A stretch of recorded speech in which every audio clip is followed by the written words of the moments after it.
અત્યારની ભાગદોડભરી જિંદગીમાં માણસ પોતાના સ્વાસ્થ્ય વિશે વિચારતો બંધ થઈ ગયો છે. ત્યારે માણસની અંદર ઘણી બધી પ્રકારની બીમારીઓ લાગુ પડતી હોય છે. ત્યારે દિવસે ને દિવસે વધતી જતી બીમારી હોય તો તે છે હાર્ટ એટેક. હાર્ટ એટેકના પ્રશ્ન બહારનું જંક ફૂડ ખાવાથી, વ્યસન કરવાથી અથવા તો ઓવર એક્સરસાઇઝ કરવાથી ખૂબ જ વધારે પ્રમાણમાં જોવા મળતા હોય છે. ત્યારે આવો આપણે અબ તક મીડિયાના માધ્યમથી રાજકોટના નામાંકિત ડૉક્ટરો પાસેથી જાણીએ કે હાર્ટ એટેકના પ્રશ્ન શું કામ વધી રહ્યા છે અને તેને અટકાવવા માટે શું કરવું જોઈએ.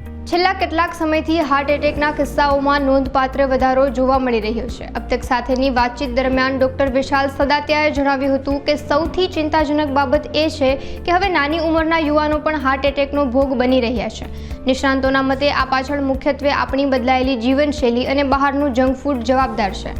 આજની ભાગદોડભરી જિંદગીમાં લોકો પોતાના શરીર માટે સમય કાઢી શકતા નથી. કેટલાક અંશે વારસાગત કારણો પર હાર્ટ એટેક માટે જવાબદાર હોય છે, પરંતુ વધતા જતા કેસોમાં વ્યસન પણ એક મોટું પરિબળ છે. નમસ્કાર મિત્રો, હું ડૉક્ટર વિશાલ સદાતિયા કન્સલ્ટન્ટ ફિઝિશિયન તરીકે ગિરિરાજ હોસ્પિટલમાં છેલ્લા 12 વર્ષથી સેવા આપી રહ્યો છું. આજકાલ આપણે ઘણા બધા મીડિયામાં જોઈએ છીએ, આપણી આજુબાજુમાં પણ આપણે જોતા હોઈએ છીએ કે લોકોમાં હૃદયને લગતા પ્રશ્નો, હાર્ટ એટેક ખૂબ જ વધતો જાય છે.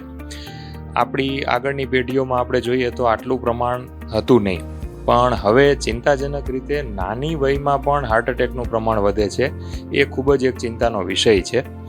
અત્યારે જોવા જઈએ ને તો આપણી લાઈફસ્ટાઈલ, જે આપણા સ્ટ્રેસ અને આપણી અનહેલ્ધી લાઈફસ્ટાઈલ અને અનહેલ્ધી ફૂડ હેબિટ, આ બે મુખ્ય કારણો છે કે જે આપણા હાર્ટ એટેકના પ્રમાણમાં અથવા હૃદયરોગના પ્રમાણમાં વધારો કરે છે.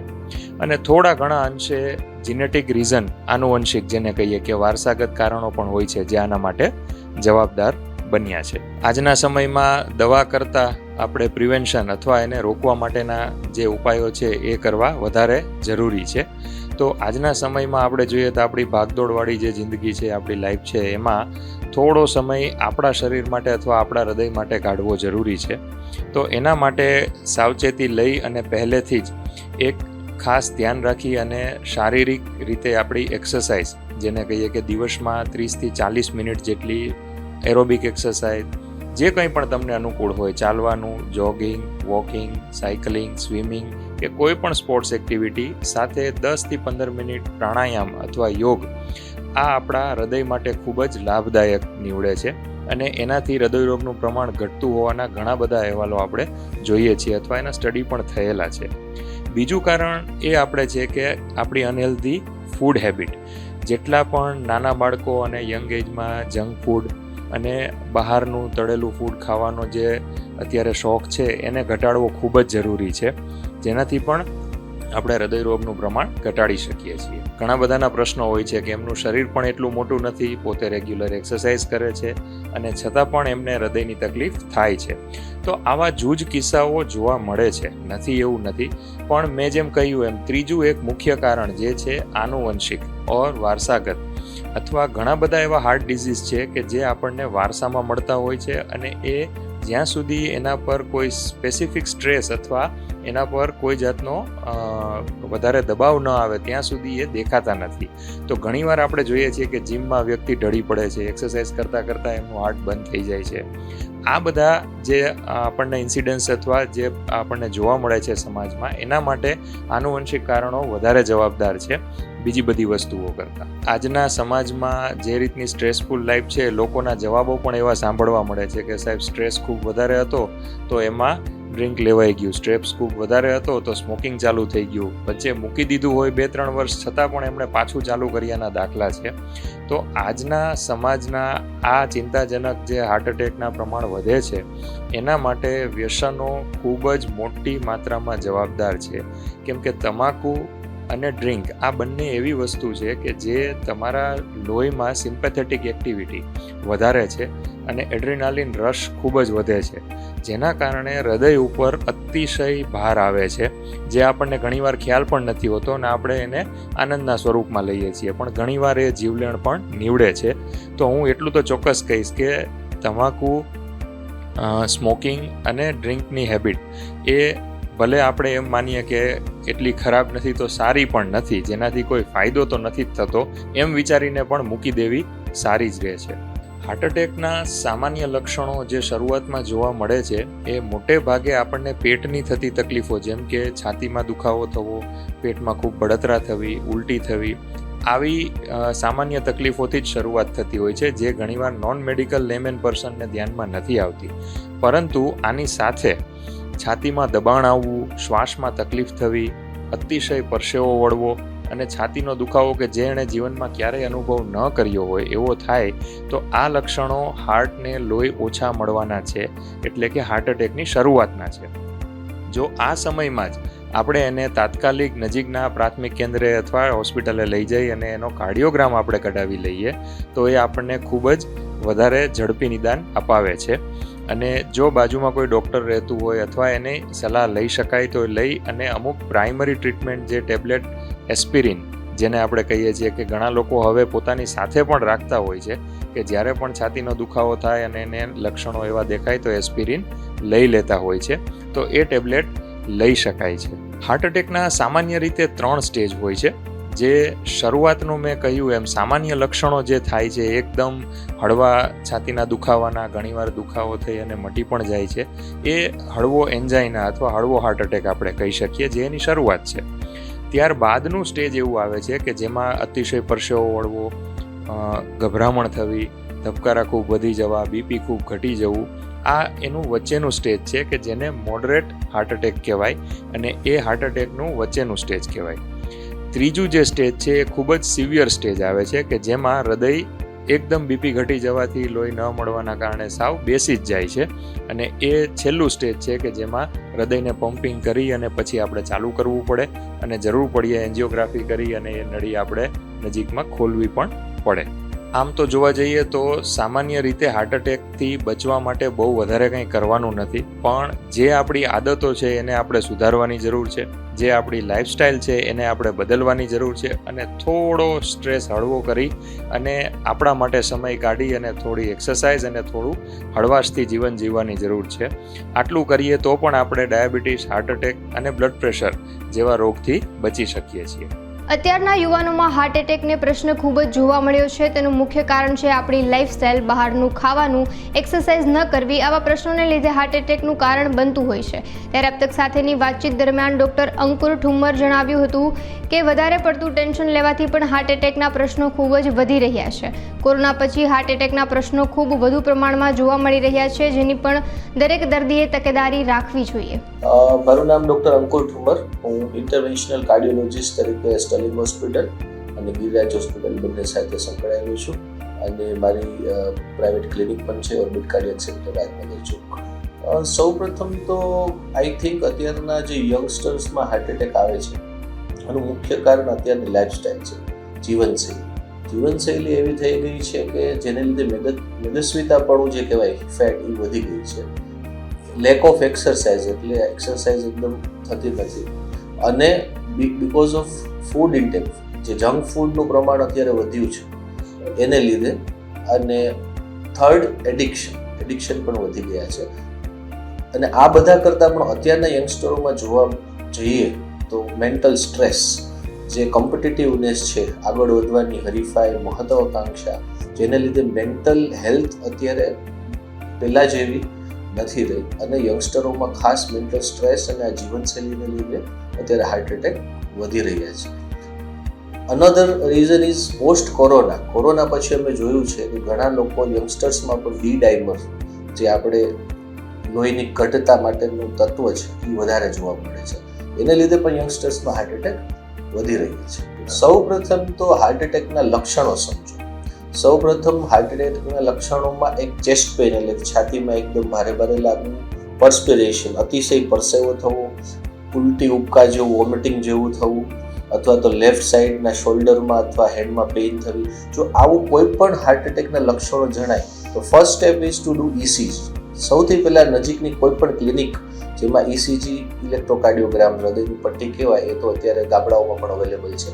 સૌ પ્રથમ ઇસીજી કરાવવું જોઈએ, અને ઇસીજીમાં જો એમાં હાર્ટ એટેક ડાયગ્નોસિસ થાય તો ઇમિડિયેટલી જે હોસ્પિટલ્સમાં એન્જિયોગ્રાફી કે એન્જિયોપ્લાસ્ટીની સુવિધા હોય ત્યાં તાત્કાલિક પહોંચી જવું જોઈએ, જેથી લોહી પતલું કરવાની મેડિસિન્સ અને એન્જિયોગ્રાફી અને એન્જિયોપ્લાસ્ટી જરૂર પડે તો ઇમિડિયેટલી કરી એના માયોકાર્ડિયમ એટલે કે હાર્ટને બચાવી શકાય. અત્યારે સૌપ્રથમ તો મેં જેમ જણાવ્યું એમ જીવનશૈલી, પછી ફૂડ એડિક્શન અને પોસ્ટ કોરોના નાની ઉંમરમાં હાર્ટ એટેક વધી રહ્યા છે. અનધર રીઝન ઇઝ ઘણી વખત આપણે ફેમિલીમાં જોઈએ આનુવંશિકપણું એટલે જીનેટિક. કોઈ નાની ઉંમરનું પેશન્ટ છે એના ફેમિલીમાં less than 60 years sudden cardiac death થયા હોય તો એનો મતલબ કે એ દર્દીને આનુવંશિકપણું છે. એટલે ઘણી વખત અમુક કોલેસ્ટ્રોલ છે જે naturally because of genetic problem એમાં વધારે બનતા હોય છે. એટલે આનુવંશિકતાપણાની જો હિસ્ટ્રી હોય એવા લોકોએ રેગ્યુલર ચેકઅપ અને કોલેસ્ટ્રોલનો રિપોર્ટ્સ ને બધું કરાવવું જોઈએ જેથી અર્લી ડાયગ્નોસિસ થઈ શકે. એક રીઝન એ મેં તમને કીધું આનુવંશિકતાપણું જે જીનેટિક વારસાગતપણું હોય છે એવા લોકોને બધું એકદમ લાઈફસ્ટાઈલ પણ બરાબર હોય તો પણ બીકોઝ ઓફ આનુવંશિકતાપણું કે વારસાગતપણાને લીધે એનું લોહી જ ઘટ હોય છે જેથી હાર્ટ એટેક આવવાની શક્યતા વધી જાય છે. બીજું બીકોઝ ઓફ મેન્ટલ સ્ટ્રેસ જે મેં કીધું ફૂડ હેબિટ્સ ને એ બધું ઘણી વખત બરાબર હોય પણ because of excessive mental stress જેને લીધે પણ ધમનીમાં રહેલા માઇનર પ્લાક હોય ઘણી વખત રપ્ચર થાય અને નાની ઉંમરમાં હાર્ટ એટેક આવી શકે છે. તો અત્યારે એને બચવા માટે સૌ પ્રથમ જો તમારી ફેમિલીમાં નાની ઉંમરમાં સડન ડેથ અથવા સડન કાર્ડિયાક ડેથ થયું હોય તો એનો મતલબ છે કે you are at high risk. એવા લોકોને ઇસીજી, ઇકો, ટીએમટી અને લિપિડ પ્રોફાઇલ આ 4 ટેસ્ટ કરાવે તો આઈડિયા આવે કે એનામાં રિસ્ક કેટલું છે અને એને નિવારવા માટે શું પગલાં લઈ શકાય. સૌ પ્રથમ તો હાર્ટ એટેકના પ્રિવેન્ટિવ મેજર્સમાં એ આવે તમારી ડાયટ સુધારો. ઓકે, જંક ફૂડ વાળું બંધ કરી દો, હાઈ કાર્બોહાઈડ્રેટ અતિશય ડાયટ નહીં લેવાની, ફેટી ડાયટ નહીં લેવાની, જે પેકેટ ફૂડ અત્યારે આવે છે એ પણ બંધ કરવા જોઈએ. જે નેચરલ ફ્રેશ ફૂડ છે, વેજીટેબલ્સ છે, જે આપણો જૂના જમાનાનો ખોરાક કહીએ સાદી ભાષામાં તો એ બેસ્ટ. બીજું 30 minutes per day walk daily ideally કરવી જોઈએ 5 days a week. 2 દિવસ એમાં છૂટછાટ લઈ શકો છો. થર્ડ, એક તો વ્યસનને બિલકુલ ત્યજવા જોઈએ. ફોર્થ, યોગા અને મેડિટેશન પણ બહુ ભાગ ભજવે છે કારણ કે અત્યારના યંગસ્ટરોમાં મેન્ટલ હેલ્થના ઇસ્યુ ઘણા વધી ગયા છે, સ્ટ્રેસ પણ ખૂબ છે. એટલે યોગા અને મેડિટેશન કરવાથી પણ હાર્ટ એટેક આવવાની શક્યતા નિવારી શકાય છે. અને ચોથું કહીએ તો જે લોકોને ડાયાબિટીસ કે બ્લડ પ્રેશર છે એવા લોકોને એક્ઝેક્ટ ડેટ ઉપર ઇન્વેસ્ટિગેટ તો બ્લડ રિપોર્ટ્સ કરાવવા જોઈએ અને કંટ્રોલમાં રાખવું જોઈએ કારણ કે ડાયાબિટીસ, બ્લડ પ્રેશર એ બધા જો અનકન્ટ્રોલ હોય તો પણ હાર્ટ એટેક આવવાનું કારણ વધી જાય છે. એટલે રેગ્યુલર અને નિયમિત ચેકઅપ એવા લોકોમાં જરૂરી. કોલેસ્ટ્રોલમાં પણ ઘણા ઘટક તત્વો છે. કોલેસ્ટ્રોલમાં જોવા જઈએ તો 5 થી 6 કોલેસ્ટ્રોલ હોય છે. બેડ કોલેસ્ટ્રોલ અને ગુડ કોલેસ્ટ્રોલ. જેમ કે HDL નામનું કોલેસ્ટ્રોલ છે અને ગુડ કોલેસ્ટ્રોલ કરે છે અમે. એ વધારે હોય તો એ એકચ્યુઅલી સારું ગુડ કોલેસ્ટ્રોલ. પણ બેડ કોલેસ્ટ્રોલ છે જે ટ્રાયગ્લિસરાઇડ છે, LDL છે એ બેડ કોલેસ્ટ્રોલ એ વધારે ન હોવા જોઈએ. એટલે ખાલી ઘણા લોકો એવું કરે છે ખાલી કોલેસ્ટ્રોલનો રિપોર્ટ કરાય ટોટલ કોલેસ્ટ્રોલ, પણ એકચ્યુઅલી ટોટલ કોલેસ્ટ્રોલ કરતાં કમ્પ્લીટ લિપિડ પ્રોફાઇલ કરાવવી જોઈએ.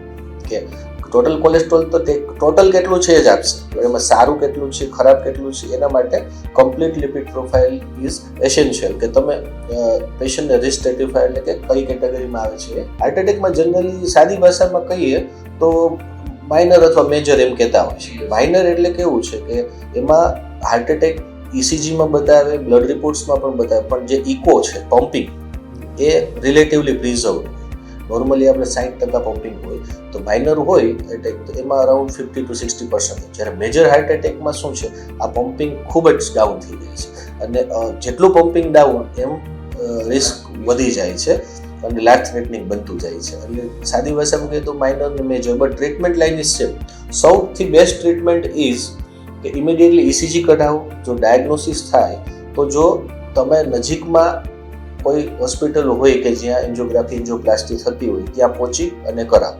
જો તમે રિમોટ એરિયામાં રહેતા હો, ગામડું છે કે કોઈ પણ પેરિફરલ સેન્ટર જ્યાં કેથલેબની સુવિધા નથી તો તમારે ફિઝિશિયન પાસે જવાનું. તો એનો બીજો એક ઇલાજ હોય છે કે એક બ્લડ થિનર ઇન્જેક્શન આવે છે, થ્રોમ્બોલિસિસ કહેતા હોય, એ આપી દઈએ જેથી હાર્ટ એટેક ક્યારે આવે 100% નસ બંધ હોય ત્યારે એ ઇન્જેક્શનથી 10 to 20% ચેનલ ઓપન થઈ જાય જેથી દર્દી સપોઝ કે 120 મિનિટમાં ન પહોંચી શકે એમ હોય હોસ્પિટલે તો પછી આ ઇન્જેક્શન અમે પેરીફ્રીમાં રિકમેન્ડ કરતા હોય કે જેથી એ દર્દી આ હોસ્પિટલે પહોંચી શકે. કારણ કે ઘણી વખત એટલા દૂર હોય છે 3 કલાક કે 2 કલાકને તમે કંઈ જ ન આપો તો અહીંયા પહોંચી પણ ના શકે, રસ્તામાં જ એ લોકોની સડન ડેથ થઈ જતી હોય છે. એટલે પેરીફ્રીમાં એ થ્રોમ્બોલિસિસનું ઇન્જેક્શન આપી જનરલી ફિઝિશિયન ઇમિડિયેટલી રિફર કરતા હોય છે. દર્શક મિત્રોને એટલું જ કહેવું છે, મેઇન તો મેન્ટલ સ્ટ્રેસ અવોઇડ કરો, લાઇફસ્ટાઇલ સુધારો અને regular checkup is very essential. ઘણી વખત આપણે અવોઇડ કરતા હોય છે. જેમ કે ઘણા દર્દીઓ મારી પાસે આવતા હોય છે કે ઊંધો ગેસ થાય છે, પણ એ લોકો પોતે માની લે છે કે આ એસિડિટી છે અને પછી પેન્ટોપ્રાઝોલ અથવા રેન્ટેક એવું લઈએ છે, પછી 2 દિવસ સુધી રિલીવ ન થાય ત્યારે આવે છે. એટલે ત્યારે ડાયગ્નોસિસ થાય છે કે એ લોકોને હાર્ટ એટેક આવે. એટલે કોઈ પણ લક્ષણોને અવગણો. માઇનર લક્ષણો હોય તો પણ ECG કઢાવો. ECG is best. તમને એવું લાગતું હોય કે મસ્ક્યુલર પેઇન છે તો એસિડિટી છે, બટ એક ECG એટલે એક સિમ્પલ ટેસ્ટ છે. કાર્ડિયોગ્રામ 5 મિનિટમાં પણ ગમે ત્યાં થઈ જાય છે. એનાથી એક્ઝેક્ટ તમને આઈડિયા આવે છે કે હાર્ટનું છે કે હાર્ટનું નથી. હાર્ટની સમસ્યા પણ દિવસે ને દિવસે વધી રહી છે. તેના માટે લોકોએ ખૂબ જ વધુ પ્રમાણમાં કાળજી રાખવી જરૂરી છે. ત્યારે અબ તક સાથેની વાતચીત દરમિયાન ડૉક્ટર નીરવ મહેતાએ જણાવ્યું હતું કે જે દર્દીને હાર્ટ એટેક આવી ગયેલો છે અથવા તો જે લોકોને હાર્ટનું પમ્પિંગ નબળું પડી ગયેલું છે તેવા દર્દીઓએ ખૂબ ખાસ કાળજી રાખવી જોઈએ. આવા દર્દીઓને મીઠું ખાવાનું પણ ઓછું કરી દેવું જોઈએ. જે દર્દીને ચરબી વધારે હોય તેવા દર્દીએ એક્સરસાઇઝ કરી અને પોતાની ચરબી ઘટાડવી જોઈએ. મારું નામ ડૉક્ટર નીરવ મહેતા છે. મેં PG ડિપ્લોમા કરેલું છે પ્રિવેન્ટિવ કાર્ડિયોલોજીમાં. એટલે હાર્ટ પેશન્ટ્સ એવા કે જેમને ઓલરેડી બાયપાસ થઈ ગયું છે, સ્ટેન્ટ મુકાઈ ગયેલો છે, છતાં તકલીફ છે, અને એવા પેશન્ટ્સ જેનેમાં બાયપાસ કરવું શક્ય નથી કે સ્ટેન્ટ મૂકવું શક્ય નથી, એવા બધા પેશન્ટ્સની ટ્રીટમેન્ટ કરવી એ મારી અંડરમાં આવે છે. હાર્ટના પેશન્ટ્સ અત્યારે દિવસે ને દિવસે વધી રહ્યા છે. હાર્ટ એટેક છે એ બહુ કોમન, દરેક ઘરમાં હાર્ટની સમસ્યાઓ વધી રહી છે. અને લોકોએ જનરલ પબ્લિકે એના માટે ઘણી બધી અવેરનેસ ક્રિએટ કરવાની જરૂર છે જનરલ પબ્લિકની અંદર. એના માટે ખાવા પીવામાં ધ્યાન રાખવું જરૂરી છે, રેગ્યુલર એક્સરસાઇઝ કરવું, વોકિંગ કરવું જરૂરી છે, અને ફૂડ હેબિટ સુધારવી જરૂરી છે. પેટની ચરબી ઓછી કરવી, ડાયાબિટીસ અને બ્લડ પ્રેશરને કંટ્રોલ કરવું, આ બધી વસ્તુઓ દર્દીઓએ ધ્યાન રાખવા જેવી છે, જેનાથી આપણે આગળ આવતા હાર્ટ એટેકને અટકાવી શકીએ. જે પેશન્ટ્સ ઓલરેડી હાર્ટ એટેક આવી ચૂક્યો છે અને હાર્ટનું પમ્પિંગ નબળું પડી ગયું છે તો એમને અમુક ખાસ તકેદારીઓ રાખવી જોઈએ. જેમાં પહેલો પોઈન્ટ છે કે નમક એમને ઉપરથી ખાવાનું બંધ કરી દેવું છે. જે રસોઈમાં પ્રમાણસર મીઠું પડે એ લઈ શકે, પણ વધારાનું એક્સ્ટ્રા સોલ્ટ છે એ બંધ કરી દેવું છે. બીજું કે જેનું હાર્ટનું પમ્પિંગ 30% અથવા એનાથી ઓછું થઈ ગયું છે તો એને પાણીમાં ખૂબ જ લિમિટેશન રાખવી પડે.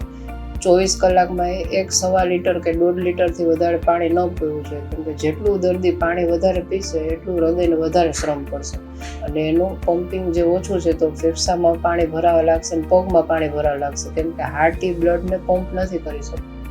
તો પાણી દિવસનું 1-1.5 લીટરની અંદર પૂરું કરવાનું, જેમાં ચા, છાશ, દૂધ, જ્યુસ જે કાંઈ લિક્વિડ લે બધાનો સમાવેશ થઈ જાય. ત્રીજું કે જો શુગર હોય તો શુગરને બહુ સારી રીતના મેનેજ કરવી જોઈએ દવાઓથી, લાઇફસ્ટાઇલથી. અને ચોથી વસ્તુ, જો ચરબી વધારે હોય તો વોકિંગ કરીને, એક્સરસાઇઝ કરીને, ફૂડ હેબિટ્સમાં ધ્યાન રાખીને વધારાનો બોડી ફેટ લૂઝ કરવો જોઈએ, જેનાથી જે નબળું પડી ગયેલું હૃદય છે એ બોડીની નીડ્સને પૂરી કરી શકે. પાંચમું કે જો બ્લડ પ્રેશર વધારે રહેતું હોય તો દવાઓથી અને સોલ્ટથી એને કંટ્રોલમાં રાખવું જોઈએ અને રેગ્યુલર નિયમિત ચાલવા જવું જોઈએ, જેનાથી નેચરલી BP કંટ્રોલમાં રહે. તો હાર્ટ એટેક આવી ગયો હોય તો પહેલી વસ્તુ કે તમારે 108માં કોલ કરીને ત્યાં ઇન્ફોર્મ કરવું પડે કે અમારી પાસે સામે એક હાર્ટ એટેક આવે છે, કે કાર્ડિયાક એરેસ્ટ ચાલુ છે. બીજું કે જો તમારી પાસે અવેલેબલ હોય તો એક એસ્પિરિન 325 mg અનકોટેડ એસ્પિરિન સાથે એક એટોરવાસ્ટેટિન 80 mg ની ટેબ્લેટ, આ બંને ટેબ્લેટ પેશન્ટને કહેવાનું કે ચાવી જાય. અને જો પેશન્ટને છાતી પર વજન લાગતું હોય તો એક સોર્બિટ્રેટ 5 mg ટેબ્લેટ જીભ નીચે મૂકી દે. આટલું કરશે અને જો પેશન્ટ અનકોન્શિયસ થઈ ગયું હોય તો પછી CPR ચાલુ કરી દેવું જોઈએ. આજના ટાઈમમાં CPR દરેક સામાન્ય વ્યક્તિને આવડવું જરૂરી છે, જેમાં છાતીને મિનિટે 100 થી 120 વખત કમ્પ્રેસ કરવાની હોય જોરથી અને એને માઉથમાં બ્રીથિંગ દેવાનું. એટલે 15 ટાઈમ્સ આપણે ચેસ્ટને કમ્પ્રેસ કરી અને એક વખત બ્રીથ આપવાની, પાછું 15 ટાઈમ્સ કમ્પ્રેસ કરી, એવી રીતના મિનિટની 100 થી 120 વખત કમ્પ્રેસ કરવાનું અને મિનિટની 10 થી 12 વખત બ્રેથ્સ આપવાની. જો આટલું કરવામાં આવે તો એ દર્દીનો જીવ બચી શકે. છાતીમાં તીવ્ર દુખાવો, પરસેવો વળવો, ગભરામણ થવી, શ્વાસ લેવામાં તકલીફ પડવી, આવા લક્ષણો જો જણાય તો એને હાર્ટ એટેક સમજવું જોઈએ અને તાત્કાલિક EMS ને એટલે કે 108 ને કોલ કરવો જોઈએ. આયુર્વેદ જે એક અનંત અને અદ્વિતીય શાસ્ત્ર છે તેમાં હૃદય રોગને હૃદયયોગ તરીકે ઓળખવામાં આવે છે. ત્યારે અબ તક સાથેની વાતચીત દરમિયાન ડૉક્ટર લોમેશ અઢિયાએ જણાવ્યું હતું કે પહેલાંના સમયમાં લોકોની જીવનશૈલી અને ખોરાક ખૂબ જ શુદ્ધ હતો, જેના કારણે તેમનું આયુષ્ય પણ લાંબુ હતું અને હૃદય સંબંધિત સમસ્યાઓ ભાગ્યે જ જોવા મળતી હતી. આયુર્વેદનું મૂળ સિદ્ધાંત વાયુ, પિત્ત અને કફ પર આધારિત છે. જ્યારે આ ત્રણેય દોષ સંતુલિત અવસ્થામાં હોય છે ત્યારે શરીર સ્વસ્થ રહે છે, પરંતુ જ્યારે તે વિકૃત થાય છે ત્યારે રોગો થાય છે. નમસ્કાર, મારું નામ ડૉક્ટર લોમેશ અઢિયા, MD આયુર્વેદ. હું આયુર્વેદ કન્સલ્ટન્ટ છું અને મારું મંગળા રોડ પર આયુર્વેદ ક્લિનિક છે. સૌ પહેલી વાત તો આયુર્વેદ છે. આયુર્વેદ એક વિશાળ શાસ્ત્ર છે, શાશ્વત છે, અનંત છે અને અદ્વિતીય છે. પણ આયુર્વેદમાં હાર્ટ મીન્સ હૃદય, હૃદયના જે રોગ કહેલા છે હૃદરોગાની, એ 5 પ્રકારના કીધા છે. આયુર્વેદે હૃદય રોગને એટલું મહત્ત્વ જે તે સમયે સંહિતા ગ્રંથોમાં નથી આપેલું, કારણ કે એ સમયમાં એટલા હૃદય રોગો હતા જ નહીં. ત્યારની જીવનશૈલી અને ત્યારનો ખોરાક એ જ એવો હતો કે હૃદય રોગ છે ઓછા થતા અને સામાન્ય રીતે ત્યારના માણસોનું આયુષ્ય પણ લાંબુ હતું. આપણે સ્વાભાવિક કહીએ જ છીએ કે સતમ જીવે તો શરદઃ, એટલે લોકો 100 વર્ષ સુધી અથવા એનાથી પણ વધુ લાંબુ આયુષ્ય જીવતા. ધીમે ધીમે હવે આપણો લાઈફ સ્પાન છે એ ઓછો થતો જાય છે, કારણ કે જીવવા માટેની જે મૂળભૂત જરૂરિયાતો છે હવા, પાણી અને ખોરાક, એ ત્રણેય આપણા છે પ્રદૂષિત થઈ ગયા છે. આયુર્વેદે હૃદય રોગ વિશે એવું કહેલું છે કે આયુર્વેદનો જે મૂળભૂત સિદ્ધાંતો છે ફંડામેન્ટલ, એ વાયુ, પિત્ત અને કફ એ 3 ઉપર આધારિત છે. એ 3 દોષો છે એ જ્યારે સમ અવસ્થામાં હોય ત્યારે શરીરને ધારણ કરે છે અને જ્યારે વિકૃત અવસ્થામાં થાય ત્યારે શરીરને બગાડે છે. વિકૃતા દેહમ ઘ્નંતિ, એટલે જ્યારે અવિકૃત અવસ્થામાં હોય ત્યારે આપણને સ્વાસ્થ્ય મળે છે અને વિકૃત અવસ્થા છે એમાં આપણને આરોગ્ય આપણું બગડે છે. આ વાયુ, પિત્ત અને કફ 3 દોષો છે એ આપણી જીવનશૈલી, આપણું માનસિક સ્તર અને ખાસ કરીને આપણો ખોરાક, એ 3 ઉપર જ આધારિત છે. એ ત્રણેય જો શુદ્ધ અવસ્થામાં હોય તો આપણું સ્વાસ્થ્ય છે એ સારું રહે છે. એના માટે આયુર્વેદમાં પહેલેથી prevention is better than cure, એટલે કે સ્વસ્થસ્ય સ્વાસ્થ્ય રક્ષણ, આયુર્વેદનું મૂળભૂત પ્રયોજન છે. એમાં વહેલું જ આપેલું છે કે સ્વસ્થસ્ય સ્વાસ્થ્ય રક્ષણમ, એટલે કે આપણું સ્વાસ્થ્ય છે એનું જ રક્ષણ કરવું. એટલે જ એ જમાનામાં હૃદય રોગ છે, કેન્સર છે, કેન્સર વિશે આયુર્વેદમાં 4 જ લાઈનો આપેલી છે.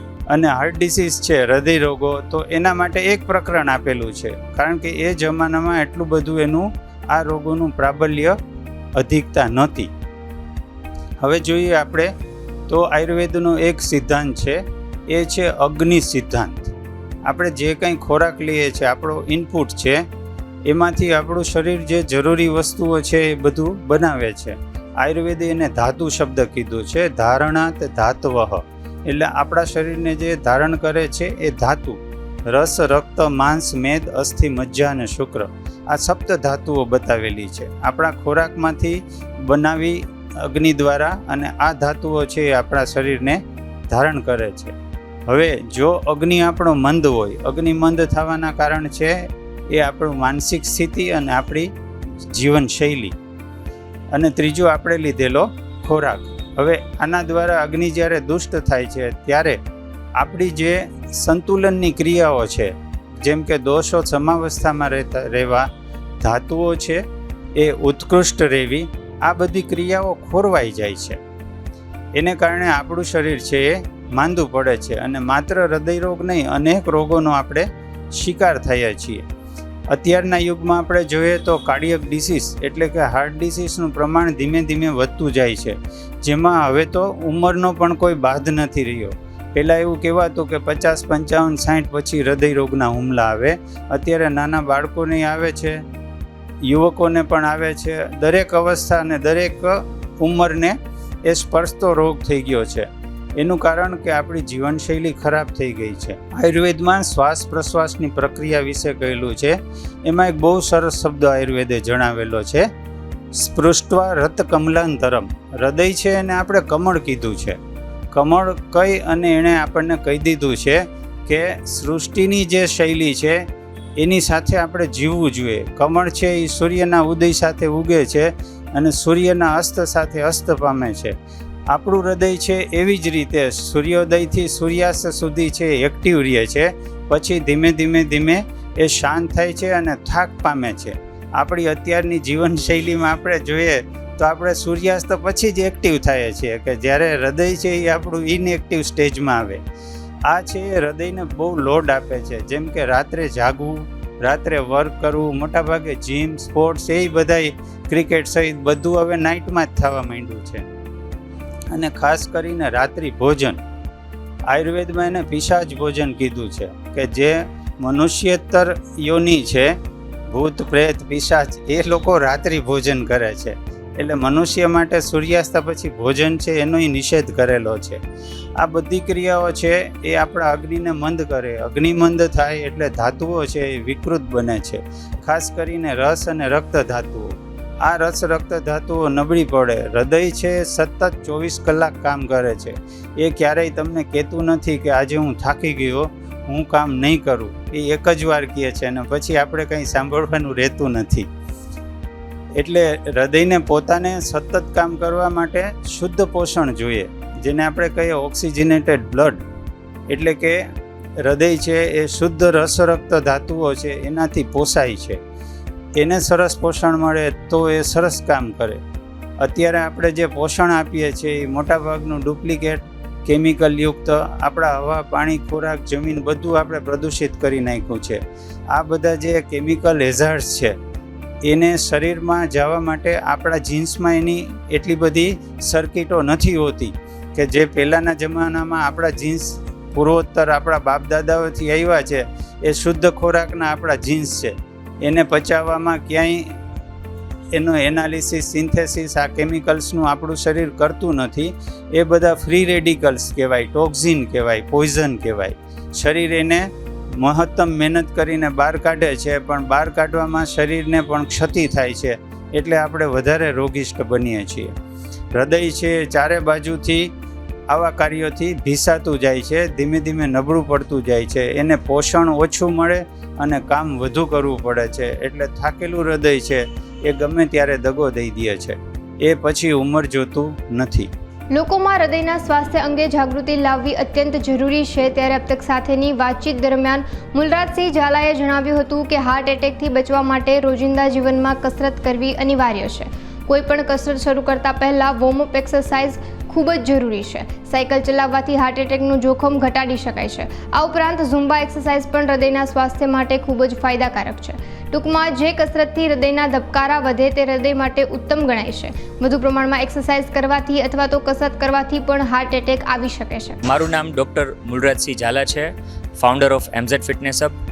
હું પોતે physiotherapist doctor plus certified fitness trainer છું અને લાસ્ટ 10 વર્ષ પ્લસથી રાજકોટમાં ફિટનેસનું જીમ અને ફિઝિયોથેરાપીની સેવાઓ આપી રહ્યો છું. અત્યારે જે છે ને, જેવો સમય ચાલી રહ્યો છે તો હાર્ટને લઈને બહુ બધી પ્રોબ્લેમ્સ ચાલી રહી છે. ઘણા લોકોને એમાં અવેરનેસ બી થોડી ઓછી હોય એવું દેખાઈ રહ્યું છે. તો બિંગ ફિટનેસ કન્સલ્ટન્ટ અમે લોકો એના માટે કોશિશ કરી રહ્યા છીએ કે જેમાં એક્સરસાઇઝ દરમિયાન જે હાર્ટને લઈને જે ફાયદાઓ થતા હોય એવી એક્સરસાઇઝ અમે ગાઈડ કરતા હોઈએ છીએ. સ્ટાર્ટિંગમાં જનરલી લોકો આવતા હોય છે તો એમનું ફોકસ એટલું જ હોય છે કે મારો જીમમાં લઈને આવતા હોય તો એક્સરસાઇઝમાં સૌથી પહેલાં એ લોકોનું ફોકસ એવું હોય કે મારે વજન ઓછો કરવો છે, મારે શરીર વધારવું છે, અપર બોડીને ગેઇન કરવું છે. તો એવી રીતના પ્રશ્નો હોય છે. પણ સાથે અહીંયા જે છે ને, લોકોને એ નહોતો ખ્યાલ હતો કે સૌથી પહેલાં એક્સરસાઇઝ કોઈ બી સ્ટાર્ટ કરીએ તો પહેલાં આપણું સ્ટેમિના વધતો હોય. સ્ટેમિના જે છે એ આપણે હાર્ટને લઈને જેના ફંક્શન્સ હોય એના રિલેટેડ થતું હોય છે. તો કોઈ બી એક્સરસાઇઝ સ્ટાર્ટ કરવા પહેલાં હંમેશા આપણે વોર્મઅપ એક્સરસાઇઝ કરવી જોઈએ કે જેનાથી બોડી જે છે તમારું એક્ટિવ થાય છે. અને સાથે એક્ટિવિટી પછી તમે કોઈ બી તમારો જે એક્સરસાઇઝનો પ્રોગ્રામ હોય, જેમ કે લેડીઝ હોય એ બધા ઝુમ્બા એક્સરસાઇઝ કરતા હોય, એરોબિક ટાઈપ એક્સરસાઇઝ કરતા હોય છે જે કાર્ડિયોને લઈને. જીમમાં જતા હોય તો નોર્મલી એક્સરસાઇઝમાં સાયકલ્સ, ટ્રેડમિલ્સ વર્કઆઉટ કરતા હોય છે. તો પહેલાં ધીરે વર્કઆઉટ હંમેશા એવું હોવું જોઈએ કે તમારું વોર્મઅપ એક્સરસાઇઝ સ્ટાર્ટ થઈ જાય અને પછી તમારી કેપેસિટી પ્રમાણે તમે ધીરે ધીરે તમારે પ્રોગ્રેસલી એમના ગેઇન કરી શકો છો. હાર્ટને લઈને જે પ્રોબ્લેમ્સ હોય છે તો ખાસ કરીને જીમમાં વર્કઆઉટમાં મેં પહેલાં જ હમણાં સમજાવ્યું એવી રીતના માટે એક્સરસાઇઝમાં આપણે ટ્રેડમિલ, સાયકલ્સ આ ટાઈપની જે છે, પછી જો આપણે એરોબિક્સ કે ઝુમ્બા ટાઈપનું વર્કઆઉટ કરતા હોય તો એ હાર્ટ માટે બેસ્ટ એક્સરસાઇઝ છે. પછી બેનો ખાસ કરીને અત્યારે હમણાં ગરબા એક્સરસાઇઝ કરતા હોય તો એ બી એક હાર્ટ માટેની એક્સરસાઇઝ છે, જેમાં આપણા ધબકારાઓ ધીરે ધીરે પ્રોગ્રેસિવ ગેઇન થતી હોય એવી જે બી એક્સરસાઇઝ હોય એને કાર્ડિયો એક્સરસાઇઝ કહેવાય, જે હાર્ટ માટે સારી હોય છે. પણ ધ્યાનમાં એટલું રાખવાનું હોય છે કે કોઈ બી એક્સરસાઇઝ શરૂઆત કરો તો તમારી કેપેસિટી પ્રમાણે જ એટલું જ વર્કઆઉટ કરવું જોઈએ જેટલું તમે કરી શકો છો. પછી ધીરે ધીરે બોડીને ટાઈમ આપો, પ્રોપર ન્યુટ્રિશન લેશો એટલે કેપેસિટી વધતી જશે. એ રીતે તમારો પ્રોગ્રામ છે અથવા તો વર્કઆઉટ છે એ તમે પ્રોગ્રેસિવલી ગેઇન કરી શકો છો. એક્સરસાઇઝનો આમ જનરલી આઈડિયા તો એવો હોય છે કે તમે જેટલા મેન્ટલી અને ફિઝિકલી તમે ફ્રી હોય એ ટાઈમે જે એક્સરસાઇઝ કરો એ આઈડિયલી ટાઈમ કહેવાય.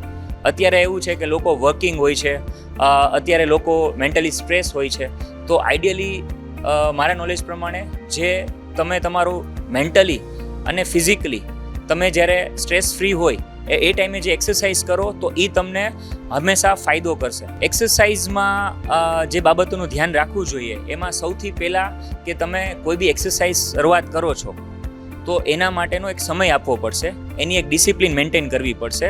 લોકો અત્યારે કેવું કરતા હોય કે જીમ કે એક્સરસાઇઝ સ્ટાર્ટ કરતા હોય છે, કોઈ બી ફિઝિકલ એક્સરસાઇઝ સ્ટાર્ટ કરતા હોય, like whether it's walking, jogging, yoga કે એરોબિક્સ, તો એમાં શું થતું હોય છે કે એક દિવસ કરે છે, 2-3 દિવસનો ગેપ લે છે, થોડા દિવસ કરે છે, પાછો કોઈ ગેપ લે છે, તો અહીંયા બોડીને છે ને એના માટેના ઝર્ક લાગતા હોય છે. તો આઈડિયલી એવું હોવું જોઈએ કે જે તમે સ્ટાર્ટ કરો એ તમારે મિનિમમ 3 થી 4 મહિના સુધી કન્ટિન્યુટી આપવી પડશે, પછી એમાં તમને રિઝલ્ટ આઉટકમ દેખાશે. અને બીજી વસ્તુ, સ્લો ઇન્ટેન્સિટીથી ધીરે ધીરે પ્રોગ્રેસિવલી ગેઇન થવું જોઈએ. તો આ આઈડિયલ ટાઈમ હોય છે. અને ખાસ એક્સરસાઇઝ છે ને એ કન્ટિન્યુટી એક્ટિવિટી છે, it's not a one day activities, it's a daily activities, કે જ્યાં સુધી આપણે ખાવાનું સ્ટાર્ટ રાખીએ છીએ, કેલેરી લઈએ છીએ, ત્યાં સુધી તમારે જે એક્સરસાઇઝ કરવી જોઈએ. પછી તમે જાતે કરો કે કોઈના મેન્ટોરિંગમાં રહ્યો તો એ રીતના હોય છે. એક આપણા કલ્ચરમાં ખાસ જોવામાં આવ્યું છે કે લોકો ઓબેસ થાય છે, વેઇટ વધે છે, ત્યારે જ જીમમાં જાય છે, ત્યારે જ એમનું પોતાનું એક ગોલ માઇન્ડસેટ રાખે છે કે હવે મારે કોઈ કસરત કરવી જોઈએ અથવા તો વસ્તુ હોય છે. અને એટલે જ અત્યારે હાર્ટને લઈને આજે બધી પ્રોબ્લેમ્સ વધે છે, જેમાં સાથે સાથે અત્યારે કોલેસ્ટ્રોલ, ડાયાબિટીસ આ બધી પ્રોબ્લેમ્સ વધે છે. હવે કોઈ એજ મેટર નથી કરતું, હવે નાના લોકોને બી ડાયાબિટીક્સના સ્ટેજ આવી રહ્યા છે બિકોઝ ઓફ સ્ટ્રેસ લાઈફ છે, રાઈટ. બીજી વસ્તુ, ગોળીઓ તો વધારે ખાય છે, પણ એને માટે જે છે બોડી અવેર થવું જોઈએ, સ્ટ્રોંગ થવું જોઈએ, એવી કોઈ એક્સરસાઇઝ એ નથી કરતા. અથવા એક કલ્ચર એવું બી છે કે 50ની ઉંમર થઈ ગયા પછી કે 45ની ઉંમર પ્લસ થઈ ગયા પછી લોકોને એવું થાય છે કે હવે અમારે કસરતની શું જરૂર છે, અથવા અમે થોડી જીમમાં જઈને વર્કઆઉટ કરી શકાય. તો એઝ એન ફિઝિયોથેરાપિસ્ટ હું વાત કરું તો ખાસ કરીને 40 પછી તમારા બોન સ્ટ્રોંગ રાખવા માટે, તમારા હાર્ટના ફંક્શન સ્ટ્રોંગ રાખવા માટેની કસરતો કરવી જોઈએ. આઈડિયલી એના માટેની કસરતો અલગ હોય છે. જો કોઈ સર્ટિફાઈડ ટ્રેનર્સ અથવા મેન્ટોરિંગમાં કરો તો વધારે સારું છે, નહીં તો બેઝિક વોકિંગથી, બેઝિક યોગાથી બી સ્ટાર્ટ કરી શકાય છે. પણ ખાસ એક્સરસાઇઝ છે કોઈના ગાઈડન્સ સાથે કરો તો એ વધારે એપ્રોપ્રિએટ છે, કે એમાં તમને સમજાવી શકે કે આ વસ્તુ કરાય અને ન કરાય. કેમ કે અત્યારે યુટ્યુબના જમાનામાં એવું છે કે ફ્રી ઓફ કોસ્ટ બધું મળે છે, લોકો ડાયરેક્ટલી સ્ટાર્ટ કરે છે. સામે જે ટ્રેનિંગ કરતા હોય એ કેવા હોય, ટ્રેનર્સ હોય, એ આઈડિયલી ક્વોલિફાઈડ પર્સન હોય, તો લોકો એને જોઈને એમની ઇન્ટેન્સિટી મેચ કરવાની કોશિશ કરતા હોય તો ત્યાં ક્યાંક ભૂલો થાય છે. બીજી વસ્તુ, જીમમાં જઈને એવું થાય છે કે લોકો બીજાને ઓબ્ઝર્વ કરતા હોય છે, એમને એ ખ્યાલ નથી હોતો કે બીજા જે લોકો આવ્યા છે એ કેટલા દિવસથી આવે છે, કેટલા લોંગ ટાઈમથી વર્કઆઉટ કરે છે, તો એનાથી બેસ્ટ થવાનું છે. એમને ઇન્ટેન્સિટી મેચ કરવાથી કે કમ્પેર કરવાની જરૂર નથી. તમે તમારું શરીર, તમારી ઉંમર, તમારી મેડિકલ કન્ડિશન સમજીને તમારે વર્કઆઉટ સ્ટાર્ટ કરો, એ આઈડિયલી હોવું જોઈએ. જનરલી છે ને સાયન્સ એવું કહે છે કે આપણા વજન પ્રમાણેનું હોય છે. જેમ કે અત્યારે તમારી સેઇંગ એવું છે કે ભાઈ 8 ગ્લાસ પાણી પીવું જોઈએ અથવા તો 2 થી 3 લીટર પાણી પીવું જોઈએ, બટ એક્ઝેક્ટલી હું સાયન્ટિફિક વાત કરું તો 20 kg એ 1 લીટર્સની રિક્વાયરમેન્ટ હોય છે બોડીને. પછી જેવું પ્રોગ્રેસિવ તમારું વર્કઆઉટ કરતા હોય તો એક્સેસિવ જોશે, તમે કમ્ફર્ટેબલ ઝોનમાં હોય તો એ રીતના હોય છે, વેધર્સના ઇસ્યુ હોય તો એ રીતના હોય છે. બટ આઈડિયલી મિનિમમ 3 થી 4 લીટર આખા દિવસમાં પાણી જવું જોઈએ. એની બી થોડી રીતો છે સમજીને, કે જ્યારે પાણી પીતા હોય ત્યારે તમારું એક સ્ટેટિક પોઝિશન હોવી જોઈએ, તમારું થોડું રિલેક્સલી હોવું જોઈએ, નહીં કે તમે એકદમથી પાણી પી લ્યો છો તો બી બોડી માટે હાર્મફુલ છે. તો આ બધી વસ્તુ, કેમ કે 70% બોડીમાં પાણીનો રોલ છે, તો પહેલાં તો આવી બેઝિક વસ્તુ આપણે જો સમજશું, આનાથી અવેર થશું, તો એક્સરસાઇઝથી અથવા તો આવી જે બધી વસ્તુ આપણે કોઈ પ્રોગ્રામ તમે સ્ટાર્ટ કર્યો હોય ફિટનેસ માટે, તમારા હાર્ટના ફંક્શન્સ માટે, તો એ આઈડિયલી તમને એના બેનિફિટ્સ વધારે થશે, નહીં કે એની નુકસાન. આ બહુ સમજવા જેવો પ્રશ્ન છે, જે અબ તકના માધ્યમથી હું ખાસ વ્યૂઅર્સને હું કહેવા માગીશ કે લોકો એક્સરસાઇઝ સ્ટાર્ટ તો કરી દે છે, કાં તો આપણા ઘરના કોઈ પુશ કર્યું હોય, કાં તો આપણે અરીસામાં સારા નથી લાગતા એટલે કંઈ સ્ટાર્ટ કર્યું હોય, રાઈટ? પોતે સેલ્ફ સ્ટાર્ટ ના હોય, કોઈ મોટિવેટ કે પુશ કર્યું હોય છે, તો ક્યાંક તો એ રેગ્યુલરિટી નથી રહેતી. એ એક મોટો પ્રોબ્લેમ્સ છે, તો ખાસ એને રેગ્યુલર રહેવું જોઈએ. હવે જે લોકો રેગ્યુલર થઈ ગયા છે એમને ખાસ એ ધ્યાન રાખવાનું છે કે ઓવરલોડ ના લે, કેમ કે આપણું શરીર છે ને એ સાયન્ટિફિક વેથી ચાલતું હોય છે, અને તમારું વજન છે કે તમારા હાર્ટના ધબકારા છે ને એને રિલેટેડ ચાલતા હોય છે. તો તમે ધીરે ધીરે એક્સરસાઇઝથી વધારશો તો તમારા બોડીને ફાયદો થશે, અને જો ઓવર એક્સરસાઇઝ થઈ ગઈ છે તો મસલ્સને બી નુકસાન છે, અને તમને હાર્ટના પ્રોબ્લેમ્સ વધવાના બી પ્રોબ્લેમ્સ એમાં થાય છે. અને એવું બી જોવા મળ્યું છે કે ઘણા લોકોને ધ્યાન નથી રાખ્યું, બોડીની કન્ડિશન પ્રોપર ના હોય, અને વધારે પડતું કાર્ડિયો એક્સરસાઇઝ થઈ ગયું છે, જે ખાસ મેરેથોનમાં થતું હોય છે. હરેક મેરેથોનમાં આપણે એવા ડોક્યુમેન્ટ્સ જોતા હોઈએ છીએ કે હાર્ટ કોલેપ્સ થાય છે બિકોઝ ઓફ એને પ્રોપર વોર્મઅપ ના કર્યું હોય, કોઈ દિવસ શરીરને એટલો સ્ટ્રેસ ના આપ્યો હોય, ને સડનલી તમે 10-15 કિલોમીટરનું બોડીને સ્ટ્રેસ આપો. આ એવી વાત છે કે કોઈ દિવસ 5 કિલોમીટર નહોતા ચાલ્યા અને કોઈ દિવસ આપણે સીધું ચોટીલા કે તો બધું ચલવાનું થાય તો શરીરને કેટલો લોડ લાગે, આ એવી વાત કરીએ છીએ. તો ત્યારે આ સમજીને જો આપણે કરશું તો શરીર તમને એના માટેના ફાયદાઓ જરૂરથી આપશે. અક્ષ અકબરી, આપણે અહીંયા તન્ના સ્પોર્ટ્સ ક્લબમાં હું અહીં મેનેજમેન્ટ કરું છું. મેનેજમેન્ટમાં અત્યારે આપણે જીમ ડિપાર્ટમેન્ટ છે, aerobics, ઝુમ્બા, yoga, flexibility, aqua training, આપણે આ બધી ફેસિલિટી અહીંયા આપવામાં આવી છે. સ્ટાર્ટિંગમાં આપણે જોવા જઈએ તો આપણે નોર્મલ, આપણે બિગિનર લેવલ જોવા જઈએ તો આપણે નોર્મલ કાર્ડિયો એક્સરસાઇઝ કરવી જોઈએ. કાર્ડિયોમાં એની ઇન્ટેન્સિટી કેવી છે, આની પહેલાં ફિઝિકલ વર્ક કેવું કરેલું છે એના ઉપર ડિપેન્ડ કરે. ધારો કે ડે ટુ ડે લાઈફમાં એ જો વોકિંગ કરતા હોય અથવા સાયકલિંગ કરતા હોય તો એને એ રીતનું એક્સરસાઇઝ કરવામાં આવે કે જેથી કરીને એને હાર્ટબીટ ફાસ્ટ ન થઈ જાય. જો બિગિનર્સથી એડવાન્સ ટ્રેનિંગ કરવા માગતા હોય કે એ ડે ટુ ડે લાઈફમાં એ કન્ટિન્યુ કરતા હોય તો એને થોડીક હાઈ ઇન્ટેન્સિટી વર્કઆઉટ કરવામાં આવે. ફિક્સ આપણે વીકલીમાં એનો સેશન ગોઠવવામાં આવે કે ધીમે ધીમે એનું ઇમ્પ્રુવમેન્ટ કરવામાં આવે કે જેથી કરીને એને હાર્ટને બહુ લોડિંગ મીન્સ કે હાર્ટબીટ કન્ટિન્યુ ફાસ્ટ ન થઈ જાય એને ધ્યાનમાં રાખીને. આજ આપણે જોવા જઈએ આપણી સ્ટ્રેન્થ કેટલી છે તે આપણને જ ખબર હોય છે. આપણે ઘણાઈને ધારો કે 3 years 5 yearsથી કન્ટિન્યુઅસલી જીમ કરતા હોય એને જોઈને આપણે જીમમાં ઈગો લિફ્ટિંગ કરી નાખી. ધારો કે આપણી કેપેસિટી છે 5 kg 10 kg લિફ્ટિંગ કરવાની, ને આપણે સીધું એને જોઈને 20 kg લિફ્ટિંગ કરવા માંડી તો એ અમુક સમયે હાર્ટબીટને લોડ વધી જાય છે. અને એ એઝ અ પર્સન એ ત્યારે ઓન ધ સ્પોટ નથી ખબર પડતી, અમુક સમય અથવા અમુક અવર્સ પછી એને ખ્યાલમાં આવે છે કે એ નેક્સ્ટ આપણે મસલ્સ વીકનેસ આપે, અમુક બોન્સને વીકનેસ આપણે કેમ બેક પેનના ઇસ્યુ થાય, અમુક એક્સ્ટ્રાથી મસલ્સ પેન થાય કે એ ન થાય એના માટે આપણે આપણી જેટલી સ્ટ્રેન્થમાં અને આપણી જે લિફ્ટિંગ કરી શકતા હોય એટલું જ આપણે લિફ્ટિંગ કરવું જોઈએ. ખોરાકમાં આપણે જોવા જઈએ તો આપણે આયુર્વેદિકમાં કીધેલું છે કે સવારે મોર્નિંગમાં ઉઠો ત્યારે મોસ્ટ ઓફ આપણું મોર્નિંગ મિલ છે એ બેસ્ટ છે કે ત્યારે આપણે સવારે મોર્નિંગનું મિલમાં સૌથી વધારે લેવું જોઈએ. જેમ કે અમે કઠોળ લઈ શકો, આપણે વેજીટેબલ ફ્રૂટ્સ કે એવું લઈ શકો. બપોરનું મિલ સવારના મિલ કરતાં થોડુંક ઓછું લેવું જોઈએ, અને સાંજનું મિલ બને એટલું સૂર્યાસ્ત થાય ને એની પહેલાં આપણે લેવું જોઈએ, કેમ કે સૂર્યાસ્ત થાય એટલે આપણી ડાયજેસ્ટિવ સિસ્ટમ ધીમે ધીમે સ્લો થઈ જાય. એટલા માટે બને એટલો કાળજી મીન્સ કે આપણે ડે ટુ ડે લાઈફમાં બને તો ઘરનું ખાવું જોઈએ, બહારનું ધીમે ધીમે અવોઇડ કરવું જોઈએ. ડે ટુ ડે લાઈફમાં આપણે ઘણાઈને અત્યારની લાઈફસ્ટાઈલ પ્રમાણે જોવા જઈએ તો સવારથી સાંજ સુધી, સવારે 9 વાગ્યાથી લઈને સાંજે 9 વાગ્યા સુધી ઓફિસ વર્ક હોય, એની વર્ક હોય, 9 વાગે ઘરે આવીને પછી તે બહાર થોડીક વાર બધા સાથે રહીને પછી તે રેસ્ટોરન્ટમાં ને એવી રીતે જમવા જાય. તો એ બને એટલું ટાળવું જોઈએ, અને જો સાંજનું મિલ બને તો વહેલું લેવું જોઈએ. ધારો કે ડાયાબિટીસ હોય, સુગર હોય, XYZ, તો આપણે ફિઝિકલ રીતે એને નોર્મલ વોકિંગ છે, સાયકલિંગ છે, એ આપણે ડે ટુ ડે લાઈફમાં સ્ટાર્ટ રાખવું જોઈએ અને બને એટલું સુગર ઇન્ટેક અથવા ફેટ લેવલ જે આપણે લાગતું હોય તો એ આપણે અવોઇડ કરવું જોઈએ. જીમ કેવું છે કે આજે ધારો કે સ્ટાર્ટિંગમાં તમે ફર્સ્ટ ડે આવ્યા તો જીમ તમે એઝ અ ફર્સ્ટ ડે તમારે વાંધો નહીં આવે, બધું થઈ જશે.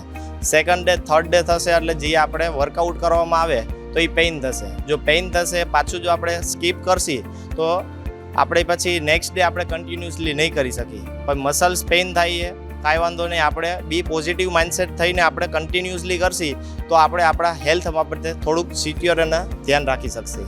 અને એ આપણા આવનારા 10 વર્ષથી 15 વર્ષનો આપણી જે લાઈફસ્ટાઈલ છે એ બેટર કરી શકશે. અત્યારની ભાગદોડ ભરી જિંદગીમાં લોકો બહારનું ફૂડ ખાવાનું ખૂબ જ વધી ગયું છે, જેના લીધે હાર્ટ એટેકના પ્રશ્નો ખૂબ જ વધુ પ્રમાણમાં જોવા મળે છે. ત્યારે અબ તક સાથેની વાતચીત દરમિયાન ડૉક્ટર નેહલ જાડેજાએ જણાવ્યું હતું કે અત્યારના હેલ્ધી ફૂડ માટે લીલા શાકભાજી અને ડ્રાયફ્રૂટ ખાવાથી શરીર સ્વસ્થ અને હેલ્ધી રહે છે. જે હાર્ટ એટેકના દર્દીઓ છે તેવા લોકોને તેલવાળું અને બહારનું જંક ફૂડ ખાવાનું ટાળવું જોઈએ.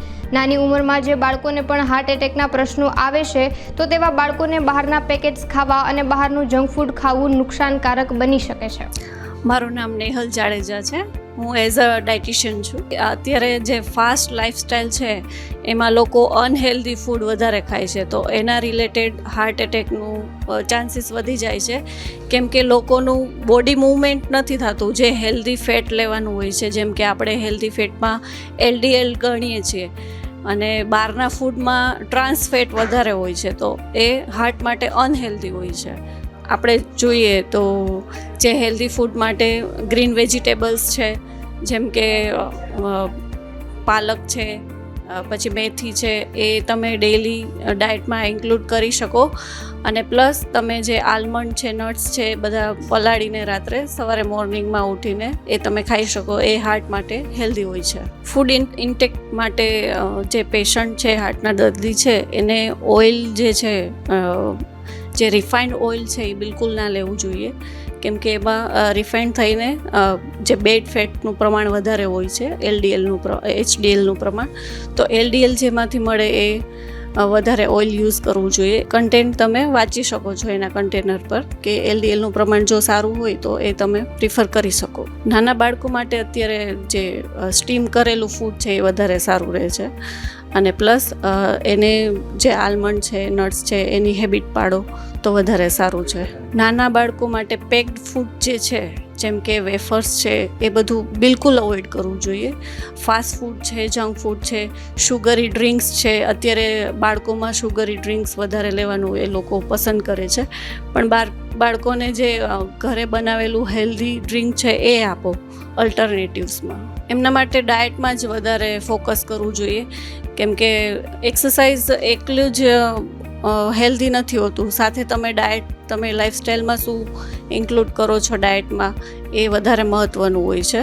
તો ડાયટમાં વધારે ફોકસ કરવો જોઈએ. એક્સરસાઇઝ બી કરવી જોઈએ, પણ એટલી બી નહીં કે બોડીને સ્ટ્રેસ પડે. સ્ટ્રેસના લીધે બી હાર્ટ એટેક આવી શકે છે. મિનિમમ 30 મિનિટ્સ લઈ શકાય અને મેક્સિમમ 60 મિનિટ્સ, વધારે નહીં. લોકોની લાઈફસ્ટાઈલ પ્રમાણે લોકોને હાર્ટ ડિઝીઝ વધારે થાય છે, હાર્ટ એટેક વધારે આવે છે.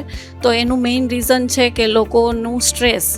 બધી જ બીમારી ક્યાંથી આવે છે તો કે સ્ટ્રેસથી આવે છે. તમે સ્ટ્રેસ લ્યો છો એના લીધે ઊંઘ પૂરતી, સ્લીપ સાયકલ પૂરતી નથી હોતી 6 થી 8 કલાકની. કેમ કે ભાગ દોડીની લાઈફમાં તમે જોબના સ્ટ્રેસમાં લ્યો છો, પ્લસ તમે ઘરનું સ્ટ્રેસ પણ લ્યો છો, તો એના લીધે તમે પોતાના પર્સનલ ડેવલપમેન્ટ, જેમ કે પર્સનલ હેલ્ધી લાઈફસ્ટાઈલ તમે જીવી નથી શકતા. તો એના માટે શું અવોઇડ કરવું જોઈએ? પૂરતી ઊંઘ લેવી જોઈએ. અને પ્લસ સ્ટ્રેસને ઓછું કરવા માટે તમે ડેઈલી મેડિટેશન કરી શકો છો. તમારી મેન્ટલ હેલ્થ પણ એટલી જરૂરી છે જેવી રીતના ફિઝિકલ હેલ્થ જરૂરી છે. તમે ઓવર એક્સરસાઇઝ બી નહીં કરી શકો, કેમ કે ઓવર એક્સરસાઇઝ પણ તમારું બીમારીનું કારણ બની શકે છે. કેમ કે બોડીમાં ઓવર એક્સરસાઇઝથી સ્ટ્રેસ પડે છે. ઓનલી જીમ પણ જરૂરી નથી, સાથે તમે યોગા ઇન્ક્લુડ કરી શકો, મેડિટેશન ઇન્ક્લુડ કરી શકો. તો એ પણ કારણોને ધ્યાનમાં રાખીને તમે હેલ્ધી લાઈફસ્ટાઈલ માટે તમે આગળ તમારી હેબિટ સુધારી શકો છો. તો એના લીધે તમારું હેલ્ધી લાઈફસ્ટાઈલ બની શકે છે. Thank you. તો દર્શક મિત્રો, આપણે રાજકોટના નામાંકિત ડૉક્ટરો પાસેથી જાણ્યું કે કયા કારણોસર હાર્ટ એટેકના પ્રશ્ન ખૂબ વધી રહ્યા છે અને કઈ કઈ બાબતોની કાળજી રાખવી જોઈએ. તો આવા જ વિશેષ અહેવાલ સાથે જોતા રહો અબ તક ચેનલ.